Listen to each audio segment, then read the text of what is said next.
Welcome, and good afternoon. Thanks for joining us for the third episode of the RIA Succession Alpha series. You know how as an advisor, you help business owners with succession planning, but you don't apply those same principles to your own firm. As a result, you feel stuck. You don't know how to bring along the next generation. Valuations make internal succession nearly impossible. Growth is stagnant. That's what this series is going to solve. Over the course of 5 episodes, you'll learn about valuations, M&A, how to evaluate your firm, growth strategies, legal structures, and the internal journey that you take as an owner. I'm Steve Tenney, founder of Grandview & Co. I advise owners of RIAs, helping them to architect their future. A critical element of that is succession planning. Many RIA owners help their clients with succession planning, yet don't apply the same advice to their largest asset, their own firm. For context, I was an advisor for 31 years, portfolio manager, led business development, and guided some wonderful clients. I also built and led as CEO, and also exited my own RIA. What I learned was there were things I should have done differently from the start and throughout the time at the firm. That's why I wrote RIA Succession Alpha and launched this series. We'll have 5 conversations with 5 experts who each own a different piece of what it takes to realize the value of what you work so hard to build. A little bit of housekeeping before we start. You can enter your questions directly into LinkedIn. We'll see them here. This session will last about 35 minutes. My book, RIA Succession Alpha, is available on Amazon. And later in this episode, I will offer RIA Alpha Index. It's a diagnostic that helps you instantly evaluate where you stand.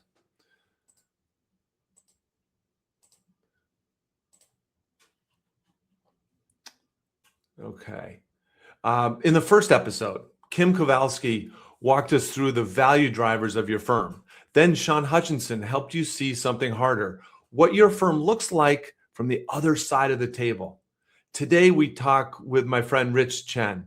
He's the founder of Bright Star Law Group. He's a Harvard-trained attorney who has advised hundreds of RIAs on business transactions and regulatory matters. He's seen numerous transactions fall apart before and after the closing, and is here to help you avoid common pitfalls when thinking about how to pull off a successful transition. And welcome, Rich. Thank you very much, Steve. I'm excited to be here. Okay. So, Rich, let's start out. Share something about yourself that most people don't know. Well, I'm a big sports junkie, and ever since I was a kid, I've collected sports memorabilia. Started with baseball cards, and now I collect mostly, game used and autographed things. So over time, I've met probably somewhere around 180 or 200 Hall of Famers in different sports. Wow. It's just inspiring to me to talk to folks who excel at what they do, and it's truly inspiring to me at the same time. Get a piece of memorabilia that I can just remember that by. So yeah. Outstanding. It reminds me of this was back in, I think, 91, 92, and my wife and I didn't have a whole lot of nickels to rub together, and so I went through my baseball card collection, and I had a mint condition rookie Rickey Henderson. Oh, yes. And he had just broken the all-time steals record. Right. And so I think I sold it for $90. Wow. And at the time, that was a transaction for me. That was good. I hear you. Well, that in PSA 10 now goes for, I believe, tens of thousands of dollars. But those are also very hard to find. So yeah. So Rich, advisors aren't aware of all the legal issues that they face. They're financial advisors, not lawyers. And when they're thinking about succession planning, what are the biggest mistakes that you see them make? Well, I think there's two, and it probably doesn't come as a surprise to say this, but like not starting early on enough in the process, right? That has a lot of implications for folks in terms of understanding, what their goals are, what path they want to take, whether it's internal or external. Particularly internal requires talking to employees and figuring out whether or not even there's even a path forward internally.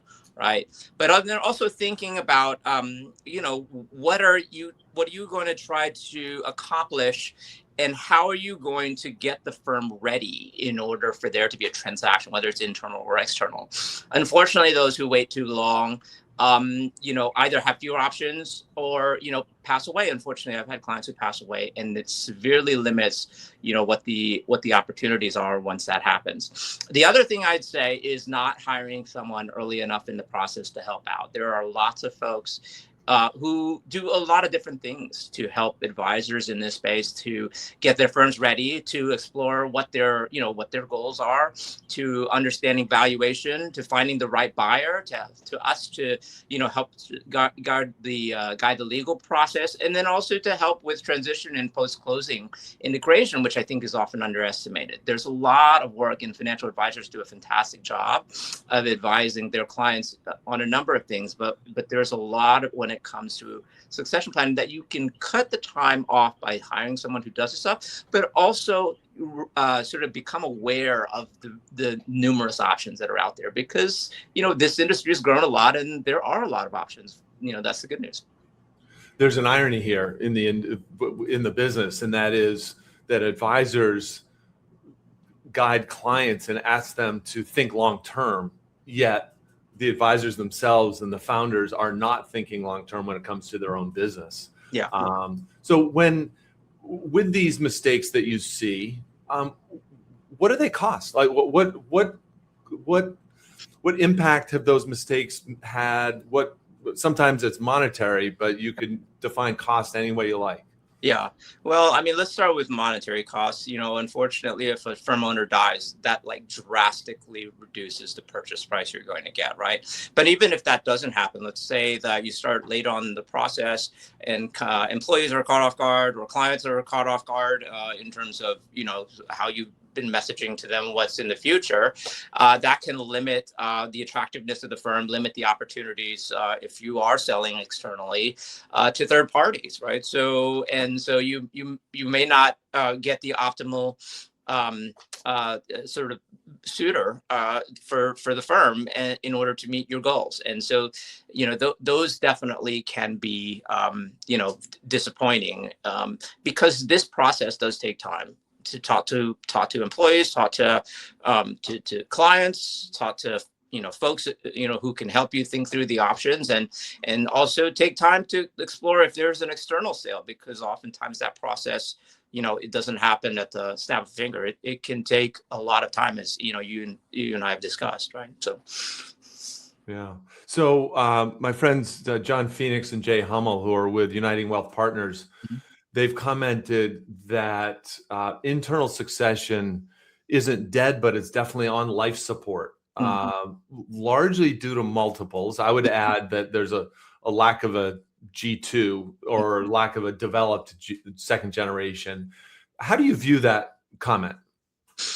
I think there's some merit to it. I think there's a couple of reasons, right? One is the multiples, but the fact is that all the things have to line up for an internal succession to work, and that's a much narrower path than it is for an external transaction, where there's plenty of buyers out there, and you have a lot of options in terms of thinking about the right choice. Is it aggregator, integrator, or whatever different types of firms? But internally, you have to figure out whether, one, there's folks who want to buy.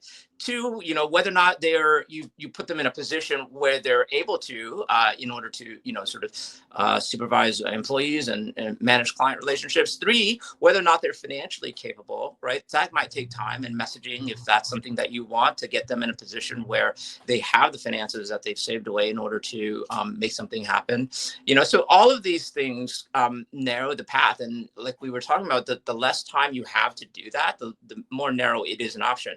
That being being said, we are actively working with folks doing internal succession. And there's a lot of sort of reasons why, but I think one of them is, because folks want some continuity, right? There's a lot of continuity that you can have in internal succession, especially for clients and employees, that may be a little bit more difficult with respect to an external transaction. So we are still seeing that, but it is definitely a lot less common than the external transactions.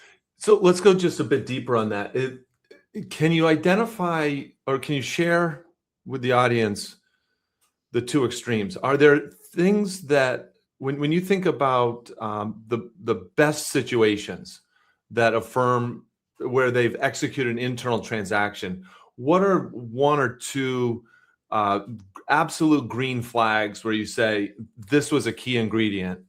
And on the other end of the spectrum, the red flag. So if they've got one or two criteria where you say, do not do an internal transaction, you got to look to the outside. What would you fill in those gaps with?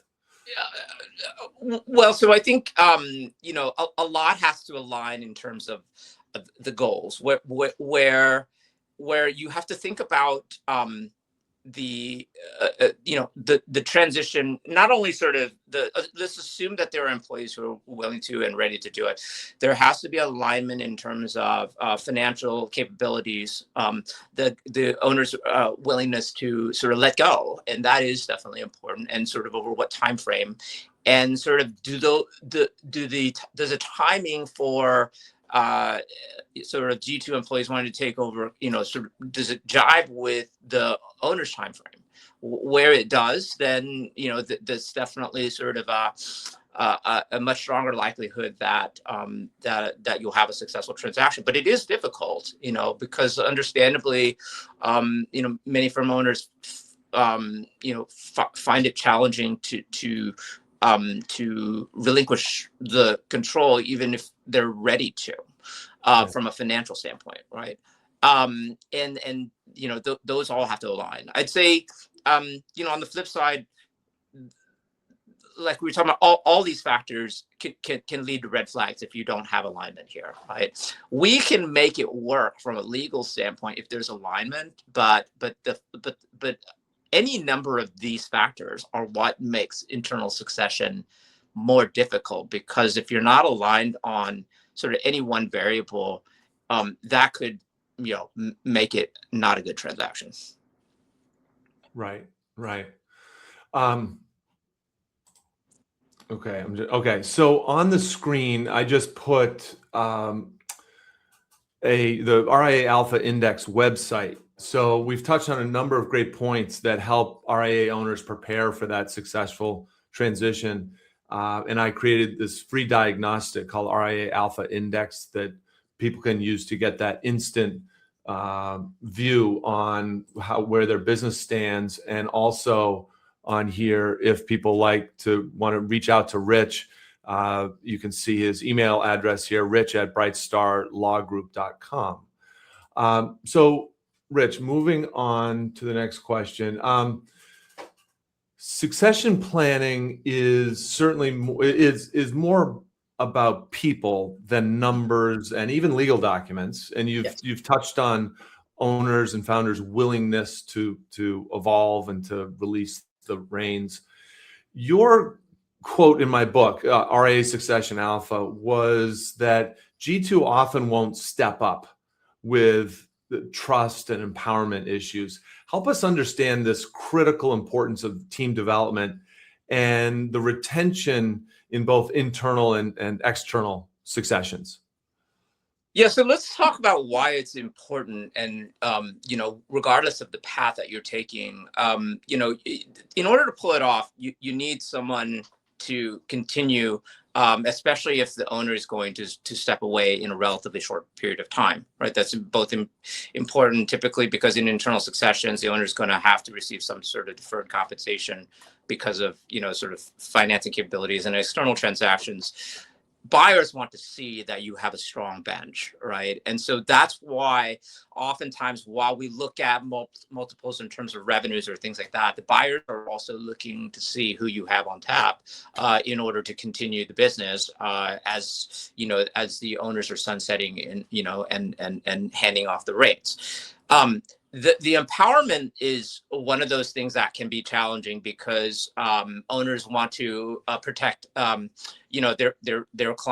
clients, and also they love what they do, but not giving G2 employees enough sort of exposure and the opportunity to build those skills and build those relationships will not, one, give them the opportunity to see what it's like to own a firm, but two, give them the skills that they need in order to do it. And so, that's why, when we think about the fact that there's the need for continuity, it can be challenging for firm owners to find that right balance where they want to get their employees involved and feel like they're not necessarily potentially giving employees the opportunity to potentially take clients or something like that, right? So but it is important. I do think that that given the sort of significant shortfall in the number of younger advisors, this is going to be an increasingly significant issue, especially when you look to external transactions. So let's take that whole dynamic of the generational issues.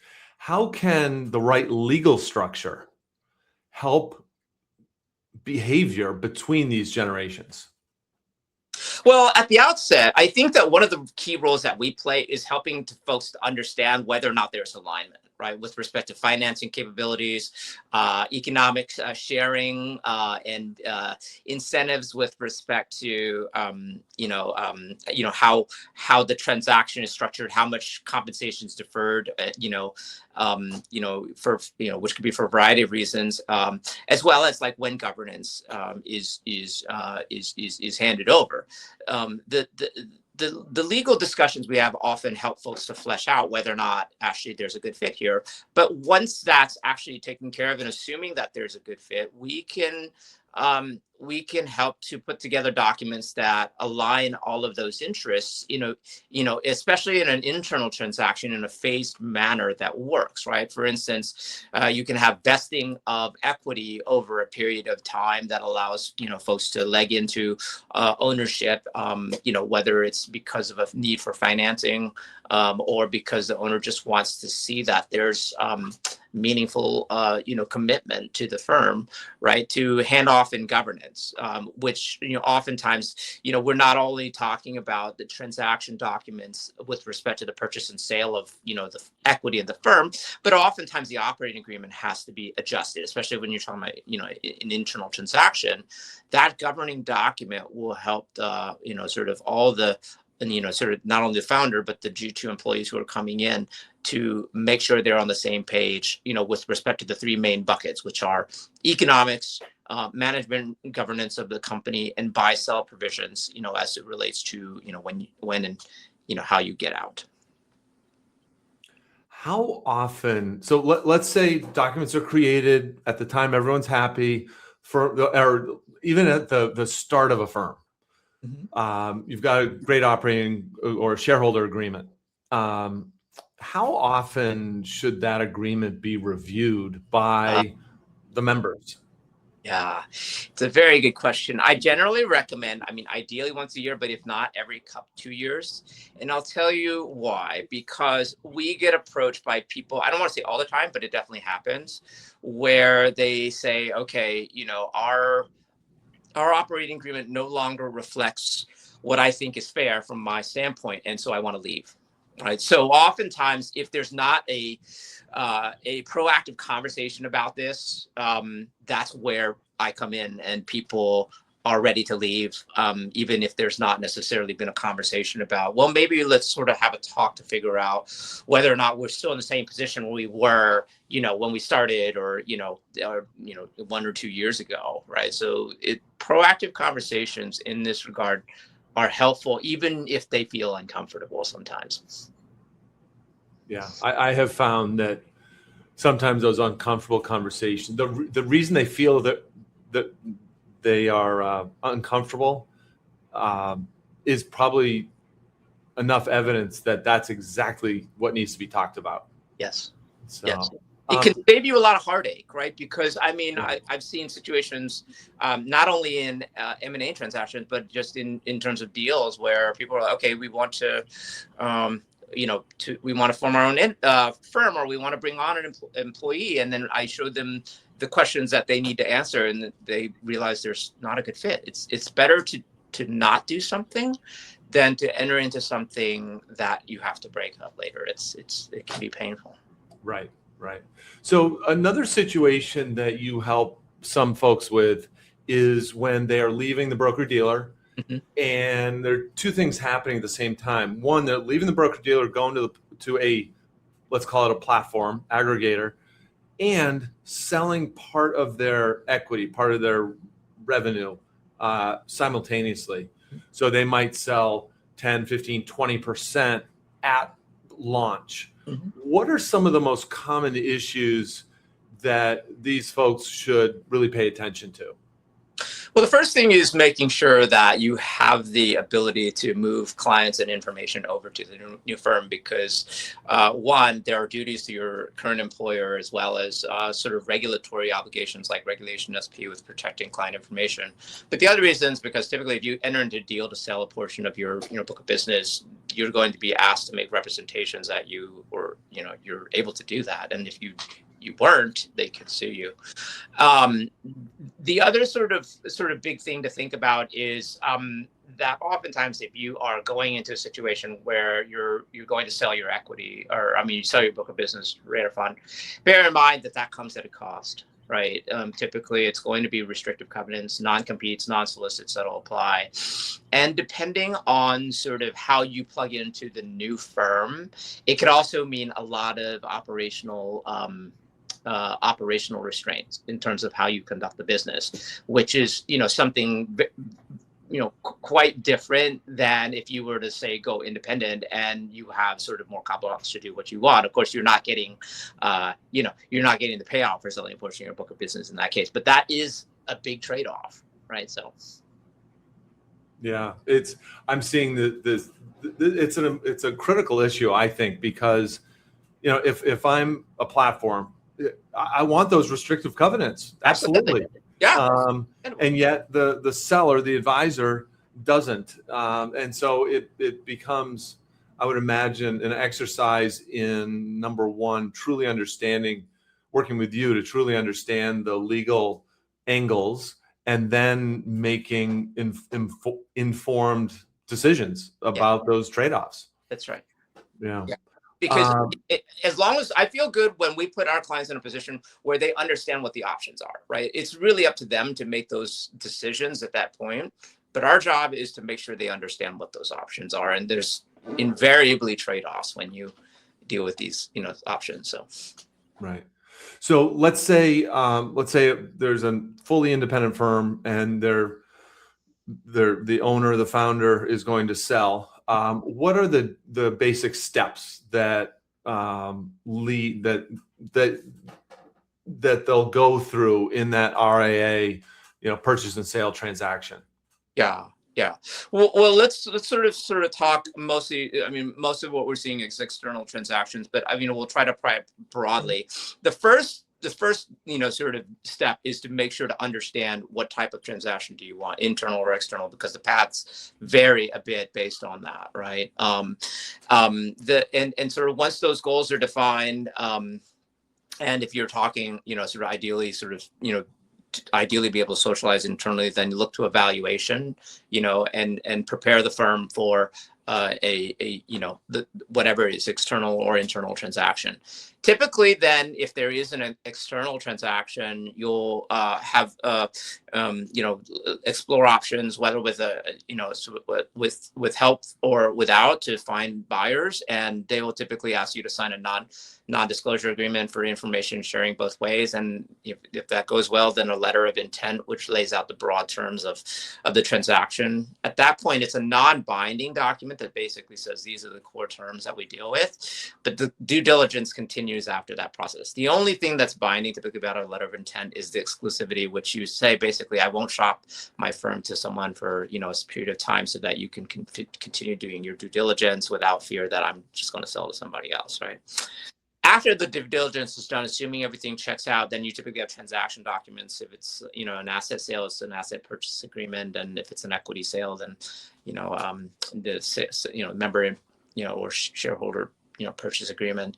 And typically those are the documents that really lay out in detail, sometimes excruciating detail, what the terms of the what the purchase and sale look like. Typically they're employment agreements and folks are staying on afterwards as well. Typically between signing and closing, not all the time, there is a period where you have to get your clients to consent to the transaction because there's a regulation that requires assignment provision in your advisory contracts. And so the buyer wants to see that a certain amount of assets are moving over before, it wants to commit to the closing. And so basically there's that interim period between the signing of the documents and the closing.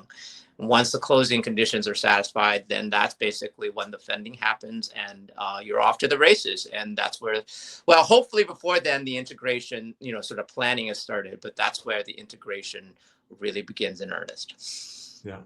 So most, as we've identified here today, and most people are aware, external transactions are certainly seem to be dwarfing internal transactions. So let's focus on the external. What things are sellers most commonly overlooking when conducting due diligence on the buyers? Because there's plenty of suitors out there of all shapes and sizes. So how do they sort through that from a due diligence perspective?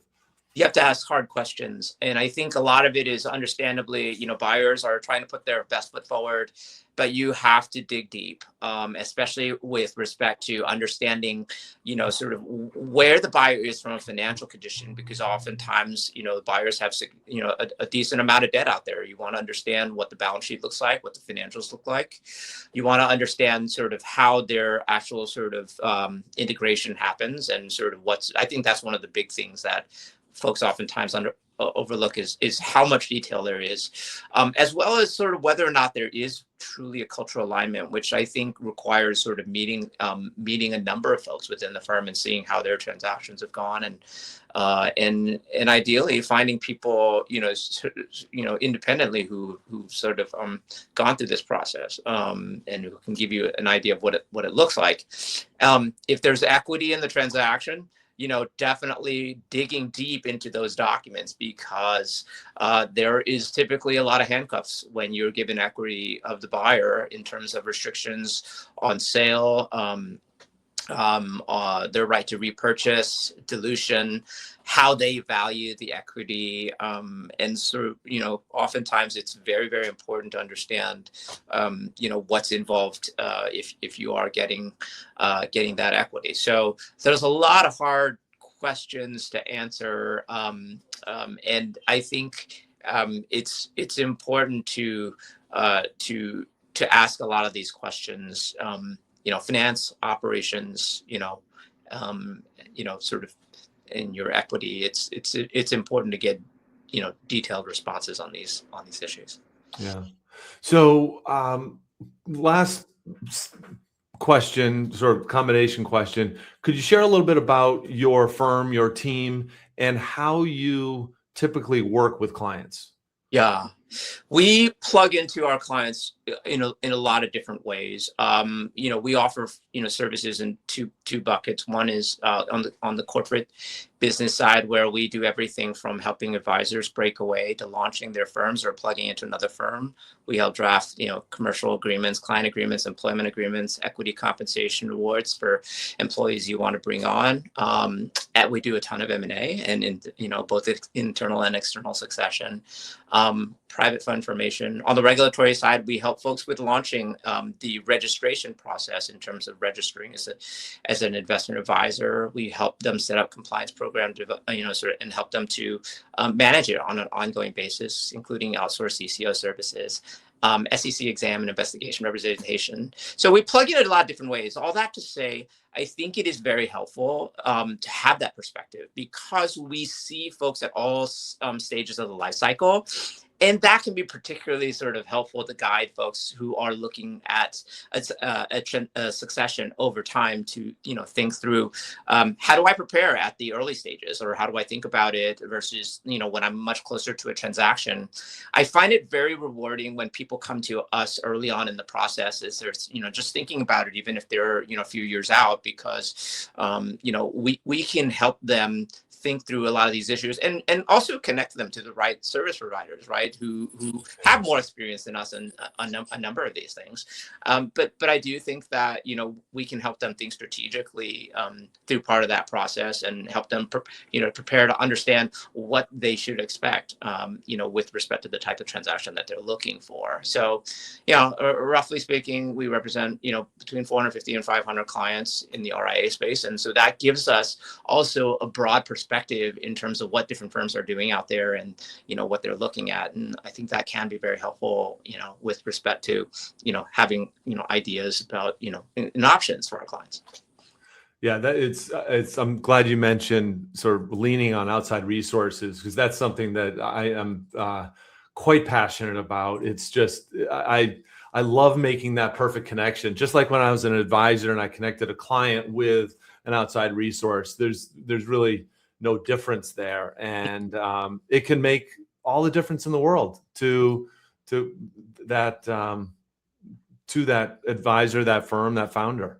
Absolutely. I mean, everything is so specialized nowadays. Like we have a certain expertise, but I mean, the good news is that the ecosystem for the investment advisor in the investment advisor space is so well developed now that there are folks that can help you at sort of various different sort of topics and stages of development, and that's a very good thing.